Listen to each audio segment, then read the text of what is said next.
Nanti kita serahkan beliau untuk memberikan tausiah. Terserah beliau ya.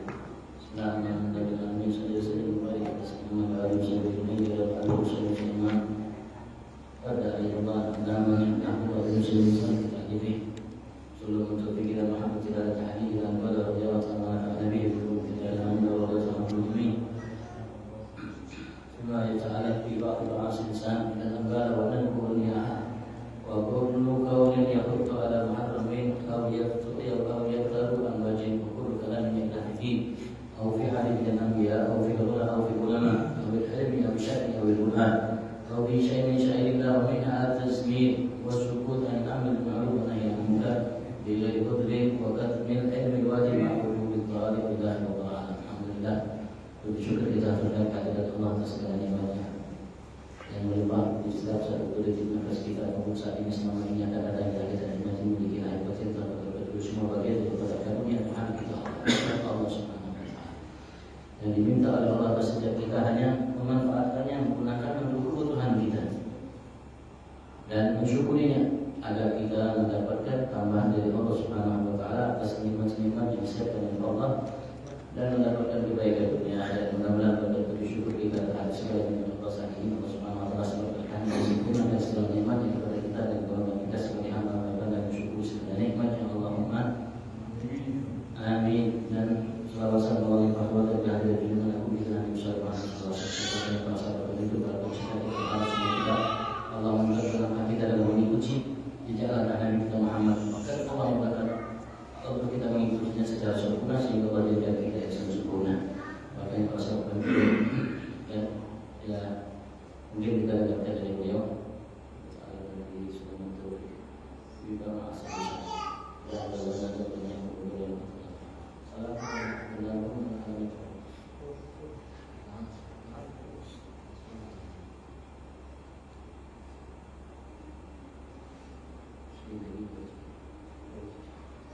minta kepada beliau sallallahu alaihi wasallam saya lupa untuk terjemahkan seperti ini. Assalamualaikum warahmatullahi wabarakatuh. Alhamdulillah syukur ala ni'mati satran alhamdulillah wa bil ghadaya wal asal. Alhamdulillah sebagai tanda syukur kita kepada nikmat Allah Subhanahu wa Ta'ala atas nikmat-nikmat yang Allah senantiasa anugerahkan kepada kita setiap saat maupun di nafas kita.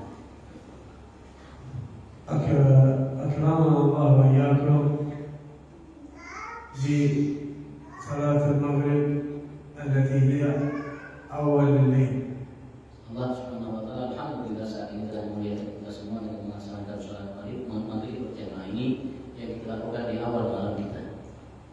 ويبتدي الليل بهذه الصلاة صلاة المغرب فجعلها الله سبحانه وتعالى مفتاحا لبداية ليلنا هذا بالصلوات ثم يأتي بعدها صلاة العشاء التي قال فيها النبي صلى الله عليه وسلم من صلى العشاء في الجماعة فهو في ذمة الله. Alhamdulillah kita semua minta kepada Allah Subhanahu wa Ta'ala untuk melaksanakan salat maghrib, salat yang disyariatkan untuk kita lakukan di awal malam dan dia merupakan pembuka salat di malam hari. Dan nanti setelah yang akan datang kepada kita sholat isya dan Rasulullah pernah mengatakan dalam sabdanya barang siapa sholat isya berjamaah maka ia akan berada di dalam lindungan Allah sampai pagi hari. فجعله نبينا في حديث آخر أنه قيام نصف الليل. من شهد الجماعة في العشاء فكأنما قام نصف الليل. الحمد لله يكتب لنا قيام نصف الليل في صلاة العشاء. Alhamdulillah dalam hadis yang lain Rasulullah SAW menyatakan barang siapa sholat isya berjamaah maka seakan-akan dia bangun sampai separuh malam. Artinya ketika kita melaksanakan sholat isya berjamaah kita ditulis oleh Allah Subhanahu wa Ta'ala dan Allah Subhanahu wa Ta'ala melaksanakan sholat sampai setengah malam. كان الحجاج بن يوسف الثقفي على مع ظلمه كان إذا أراد أن يبطش بأحد يسأل هل صلى العشاء بالجماعة؟ فإن كان ينتج به الليل فقال له صلى العشاء بالجماعة فيأخره إلى الصلاة. Dahulu Hajjaj bin Yusuf, ini seorang pemimpin yang kejam. Beliau setiap kali ingin melaksanakan eksekusi terhadap seseorang yang dianggapnya bermasalah, dia dihukum mati. Beliau bertanya kepada Imam Ali, engkau tadi melaksanakan sholat isya berjamaah atau tidak? Kalau yang bersangkutan mengatakan sholat isya berjamaah, maka itu sudah sampai esok hari. وإن كان أراد أن ينتج به في النهار يسأل هل صلى الفجر في جماعة؟ فإن قيل له نعم أخره إلى الليل. لماذا؟ Begitu juga di siang hari, kalau seandainya dia ingin mengeksekusi seorang di siang hari, maka dia bertanya, apakah tadi engkau sholat subuh berjamaah atau tidak? Kalau seandainya dia mengatakan sholat subuh berjamaah, maka dia tunda sampai malam hari. Kenapa hal itu dia lakukan? قالوا لأنه ما يريد أن يطلبه الله بذمة أحد. الحديث قال من صلى العشاء بالجماعة هو بذمة الله حتى يسلم، ومن صلى الفجر بالجماعة فهو بذمة الله حتى يسلم. هذا الحجاج رغم أنه على بطش لكن قال أخاف أن يطلبني الله بذمته. سبحان الله، قال أخاف الله أن يطلبني بذمته. Beliau Hajjaj walaupun dia seorang pemimpin yang kejam, tapi dia punya hati, sehingga beliau memahami sabda Rasulullah, barang siapa sholat isya berjamaah maka dia berada dalam jaminan Allah, perlindungan Allah, penjagaan Allah saat di pagi hari dan sholat subuh berjamaah akan dijaga oleh Allah sampai malam hari.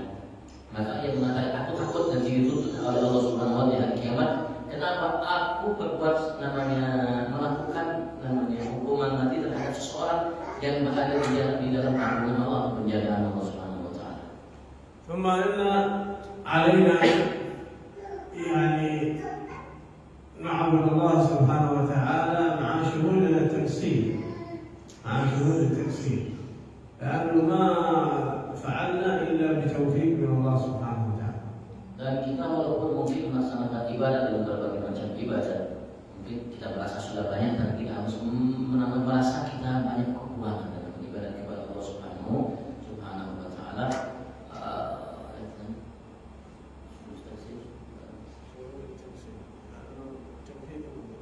Karena apa yang kita lakukan dari berbagai macam ibadah dan kebaikan itu semata taufik dari Allah Subhanahu wa taala. واتهام النفس كما قال الإمام أحمد بن عمر بن صنيع، اتهام النفس بالتكسير هذا علامة على الفلاح، علامة على الفوز، الإنسان يتهم نفسه بالتكسير. Dan namanya menuduh diri kita sendiri, menuduh atau mengecat diri kita sendiri adalah orang yang banyak keledoknya, kekurangannya. Sebagaimana Habib Ahmad bin Wahid Muslim menyatakan bahwa itu merupakan tanda bahwasanya Allah Subhanahu wa taala inginkan kesuksesan dan keuntungan bagi yang bersangkutan. قال الله تعالى: قد أفلح من زكاها وقد خاب من دساها. فالنفس لابد من تطهير. قد أفلح من زكاها، هذبها وطهرها نفسه، وقد خاب من ترك نفسه على ما تريد، جعل نفسه تقوده إلى ما أراد. لأن النفس أول نفس للإنسان هي الأمارة بالسوء. Dan Allah berfirman, menyatakan dalam firman-Nya, sungguh sangat sukses dan beruntung seseorang yang telah mendidik, artinya membenahi nafsunya, dirinya, sehingga dia benahi menjadi nafsu yang baik. Dan sungguh amat sangat merugi bagi orang-orang yang dasar, artinya membiarkan hawa nafsunya melakukan apa yang diinginkan olehnya, karena nafsu itu biasanya selalu mengajak kita untuk pertama kali akan hal-hal yang tidak baik. النفس الأمارة بالسوء قال عنها الله تعالى على لسان سيدنا يوسف: وما أبرئ نفسي إن النفس لأمارة بالسوء. Dan nafsu yang mengajak kita untuk berbuat keburukan itu, yang merupakan namanya dakar dia secara tabiatnya, sebagaimana Allah menyatakan dalam firman-Nya tentang apa yang dahulu diungkapkan oleh Nabi Allah Yusuf. Dia mengatakan, aku tidak membersihkan tidak mensucikan diriku. Sesungguhnya nafsu itu selalu mengajak seseorang untuk berbuat yang tidak baik.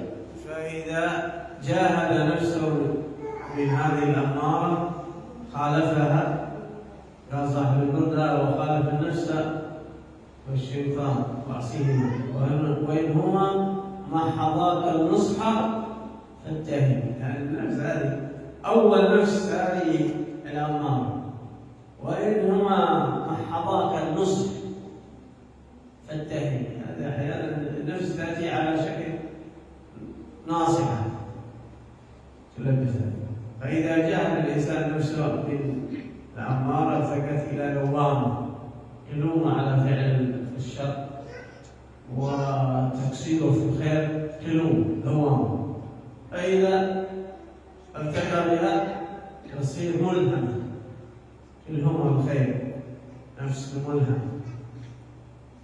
Nafsu itu ya sebagaimana dinyatakan selalu pertamanya mengajak seseorang untuk berbuat keburukan. Sebagaimana Sahih Buddha, Muslim mengatakan dalam bukunya Buddha, nafsu dan syaitan itu wasilah, artinya jangan kau ikuti apa yang diinginkan oleh keduanya.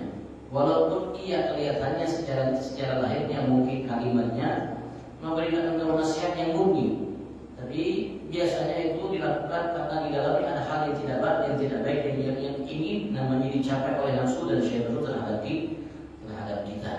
Maka kalau seandainya kita bisa mendidik namanya nafsu kita, menjaga, merawatnya, membenahinya, memperbaikinya, maka nafsu yang amarah itu akan menjadi nafsu lawamah. Jadi nafsu itu mulai mencela yang tadinya mengajaknya untuk berbuat yang tidak baik. Kalau kita sudah didik, kita berbenahi, maka ia akan mencela kita ketika kita berbuat yang tidak baik. Kalau kita namanya didik kembali, benahi kembali, maka akan menjadi nafsu mulhamah, yaitu nafsu yang selalu mengilhami kita untuk berbuat kebaikan. Wa min mulhamah ila radiyah wa ila mardiyah. تتدرج إلى راضية ومرضية ثم أخيرا مطمئنة. هذه مراتب النفس. وين نحن؟ لا إله إلا الله. وين نحن؟ حتى في مراتب النفس الأولى والأمارة بالسوء نحن وياها في هذه. نحن النفس الأمارة بالسوء هذه عاد نحن ما انتقلنا إلى نفس دوامة أو بعضهم إلى دوامة، عاد الملهمة، عاد الراضية المرضية المطمئنة. Kalau sudah seseorang kembali membenahi dirinya nafsunya dari mulhamah nanti menjadi nafsu radiyah. Dari radiyah dia benahi lagi nanti menjadi nafsu al-mardiyah. Dan kalau dia benahi kembali yang terakhir puncaknya menjadi nafsu mutmainnah. Ini maratib kedudukan nafsu. Dan kita sudah sampai ke mana? Mungkin barangkali kita masih nafsu yang pertama, nafsu amarah. Yang nafsu kita selalu mengajak kita untuk berbuat kebaikan. Barangkali mungkin kita sudah meningkat menjadi nafsu lawamah, mencela kita berbuat namanya keburukan. Tapi masih ada tingkatan nafsu lagi yang ada di atas itu yang perlu kita capai.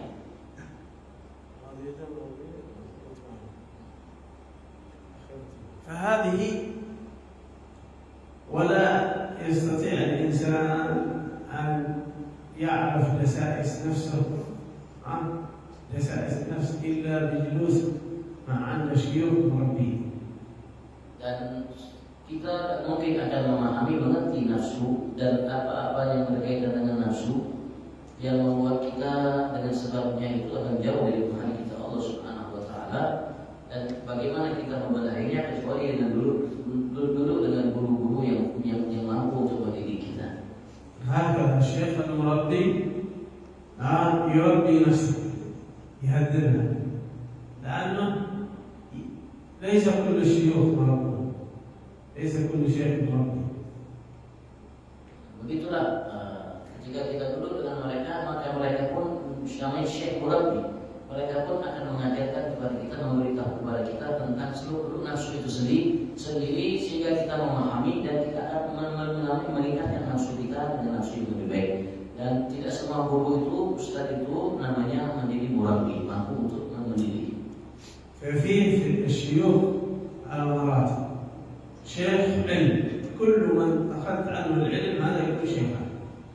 شيخ علم تتلقى منه العلم.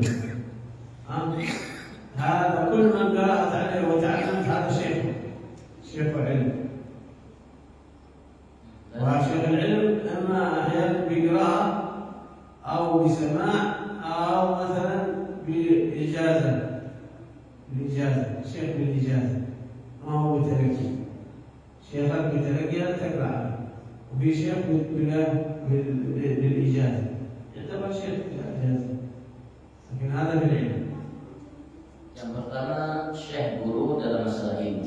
Siapapun yang kita ambil dari ilmu, kita belajar dari ilmu, baik dengan secara langsung atau secara mendengarkan atau mungkin secara ijazah, yang mengijazahkan kepada kita ilmu sesuatu, maka ia dianggap sebagai guru kita, tapi sebatas namanya ilmu yang kita belajar dari ilmu.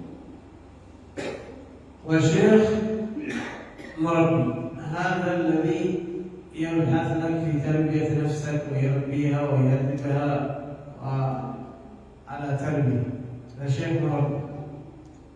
والشيخ ثالث يسمونه الشيخ الفتح. Yang kedua, syekh namanya murabbi, yaitu yang mendidik kita, mengungkap kepada kita tentang seluk-beluk hawa nafsu kita, bagaimana kita namanya membenahinya, melatihnya untuk lebih baik sehingga meningkatkannya menjadi dari amarah dan seterusnya dan disebutkan tadi. Dan yang ketiga, syekh ada seorang guru yang membuka kepada kita wawasan kita sehingga kita memahami ilmu yang amat sangat luas sebabnya. وقد يجمعها الله لك كل الثلاثة هذا في شيء واحد. Kadang-kadang seseorang itu namanya menjadi, walaupun dia sendiri dan menjadi seakan-akan tiga. Dia syekh namanya ilim, dia syekh namanya murabbi, dan dia juga syekh atas bagi seseorang. الحبيب أحمد بن زين تلقى كثير العلوم عن كثير من المشايخ في بداية عمره، يمكن 20 سنة أو أقل 10 سنوات أو هكذا، وهو يطلب العلم عند علماء كثير في تريس وآخرون، عبد الله بن أحمد بن الفقيه وكذا، لكن آخر الأمر له لقى الإمام الحداد وتتلمذ عليه وأخذ، وكان شيخ فتح الإمام بن زين. Seperti Habib Ahmad bin Zain Al-Habsyi, pengarang kitab yang sebelum ini kita sudah hafalkan. Beliau belajar namanya kurang lebih semasa 10 tahun dengan berbagai macam guru, baik di Taris, dengan belajar Aisyah, juga terus setelah itu beliau belajar di Taris dengan Habib Ahmad bin Faqih. Dihabiskan kurang lebih masa itu namanya selama 10 tahun, dan kemudian dia belajar dengan Habib Ali Muhammad Haddad, seorang rotib yang kita baca tadi, jadi rotibnya, dan dia dapatkan di Habib Haddad itu ya syekh yang sempurna begini. وبقى يطلب العلم ويتعلم عند شيخه حتى آخر عمره، ومات الحبيب عبد الله حداد والحبيب أحمد في عمر 60، وهو لا يزال يقرأ عليه في كتاب والطماني. سبحان الله. ومات وهم يقرؤون، عاشوا على العلم وماتوا على العلم. سبحان الله. يموت المرء على ما عاش عليه. سبحان الله. فماتوا وهم يقرؤون في كتاب الموتى، رجال من كل ذي قلب منور. هؤلاء الرجال فقدناهم، فقدنا الخيرات، فقدنا الأسرار، فقدنا الأنوار لما ترحلوا. Dan dia belajar kepada gurunya Habibullah bin Haddad itu sampai akhir umur-umurnya.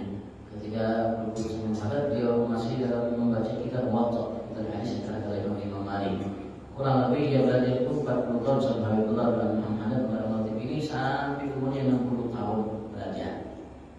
Umurnya itu sampai 60 tahun itu belajar, baca kitab, kitab seperti itu mereka.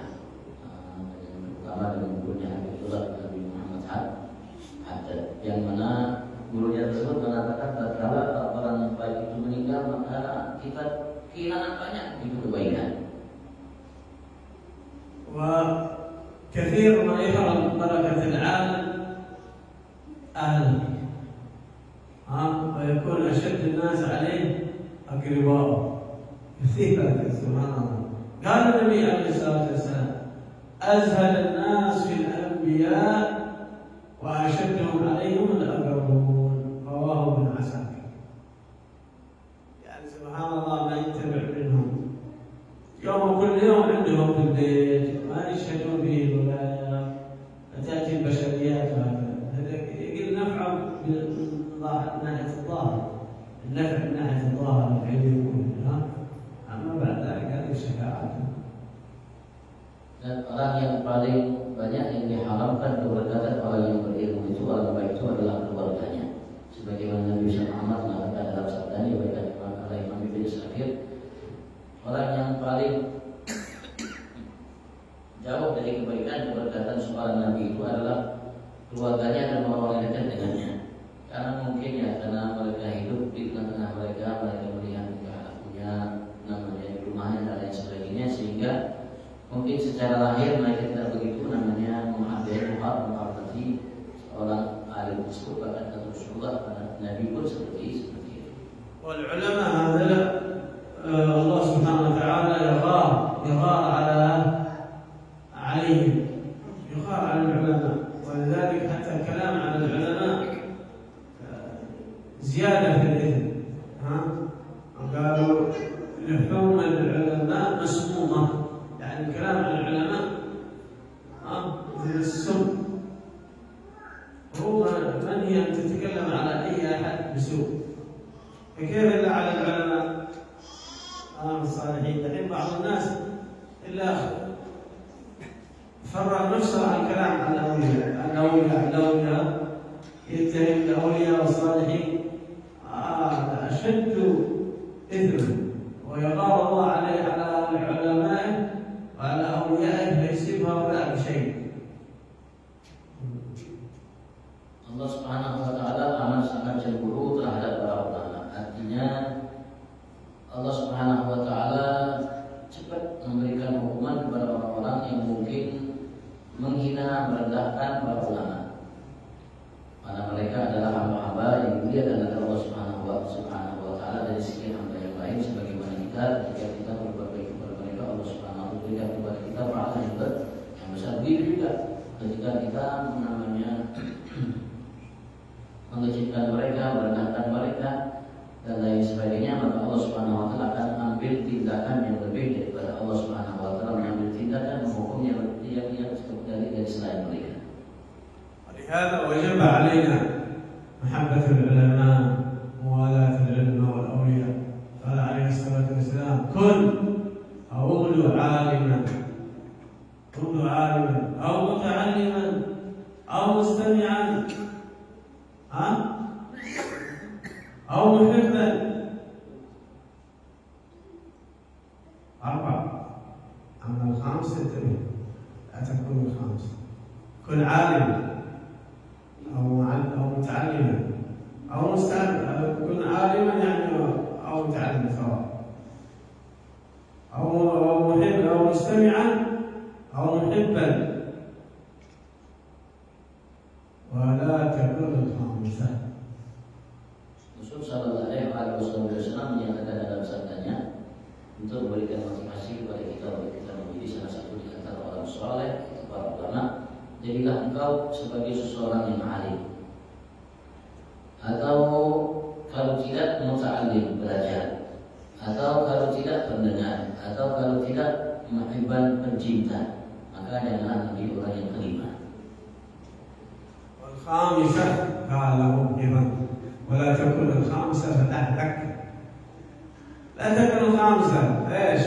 مبغض للعلماء، مبغض للأولياء، حياتك تقضيها وأنت كاره للأولياء، محارب للأولياء. من عاد لي وليا يقول الله في الحديث القدسي فقد آذنته بالحرب. من منا يقدر على حرب الله تعالى؟ انت لو معكم هذه قوات العالم كلها، شوف الحرب مع الله سبحانه وتعالى مغلوب. Dan jangan jadi kelima itu artinya orang yang tidak suka dan orang yang berilmu, tidak suka dan orang yang belajar, dan tidak suka kepada para awliya kasih Allah Subhanahu wa taala. Sampai Allah Subhanahu wa taala menyatakan dalam hadis qudsi, Allah bersabda, barang siapa memusuhi para kekasihku, maka aku umumkan baginya untuk berperang kepadaku. Siapa di antara kita yang mampu berperang dan melawan Allah Subhanahu wa taala, menghadapi Allah Subhanahu wa taala, tidak negara dan apapun di kekuatan yang ada akan sirna jika menghadapi kekuatan Allah Subhanahu wa taala. فهذه هي الحياة في الدنيا إلا إن تكون متعلم أو عالم أو مستمع للعلم ما حال كثير مستمع للعلم على خير. ولهذا يقول السلف إذا فاتك الكتاب لا يفوتك المحراب. فاتك الكتاب لا يفوتك المحراب. كن صاحب عبادة وهمة العبادات. Maka selayaknya kita harus berupaya untuk menjadi seorang berilmu atau belajar atau mustami, pendengar atau alhamdulillah banyak di antara kita yang menjadi mustami, menjadi pendengar ilmu. Alhamdulillah itu merupakan suatu namanya kemuliaan yang diberikan oleh Allah Subhanahu wa taala.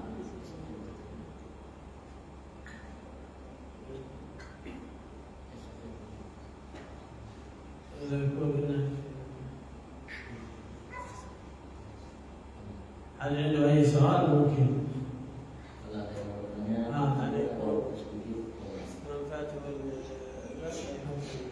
Siapa yang tidak namanya ketinggalan untuk belajar, maka jangan sampai ketinggalan untuk beribadah kepada Allah Subhanahu wa taala.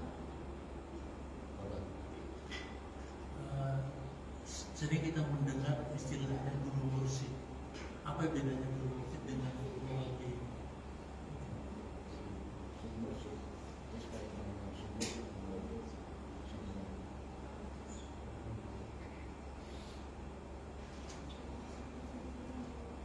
في اعتقادنا أن الشيخ المرشد والمربي سواء، يعني اختلفت الألفاظ.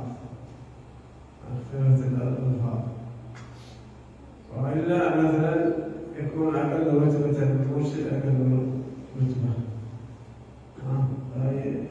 يوجه المرشد هذا الطالب، يوجهه ويرشده كذا. يكون المربي أعم وأوسع إذا كان في اختلاف في الكلمة. Menurut saya ini kayaknya sama, cuma berbeda kalimat. Atau mursyid itu namanya sekedar menunjukkan kepada selainnya jalan-jalan kebaikan. Kalau murabbi mungkin jauh lebih tinggi dari itu. Ada dia mendidik, bukan hanya sekedar menunjukkan kebaikan, tapi dia mendidik bagaimana manusia seorang tersebut terdidik untuk melakukan kebaikan dan lain sebagainya. Itu murabbi.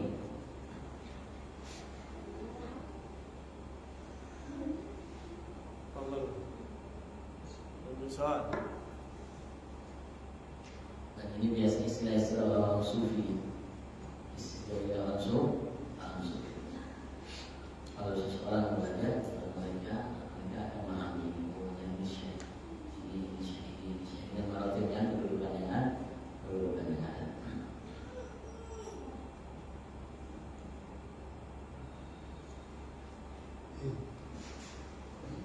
Yang ilmu 60 tahun itu kan nimba ilmu juga dia.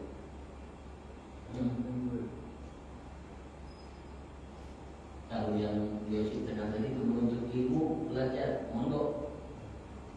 Itu mondoknya saat itu ketika setelah 60 tahun baru dia ngajar. Itu 60 tahun itu belajar mondok. Kainya beliau. Kitab yang sebelum ini kita baca itu secara pembahasannya. Artinya belajar dengan guru yang pertama meninggal gurunya, belajar kembali mengarang menyusun Fatihah ini belajar sampai meninggal beliau. 40 tahun belajar sama namanya pengarang Fatihah tadi. Saat ini gurunya meninggal misalnya saya balik.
اللهم نور قلبه ونور بصيرته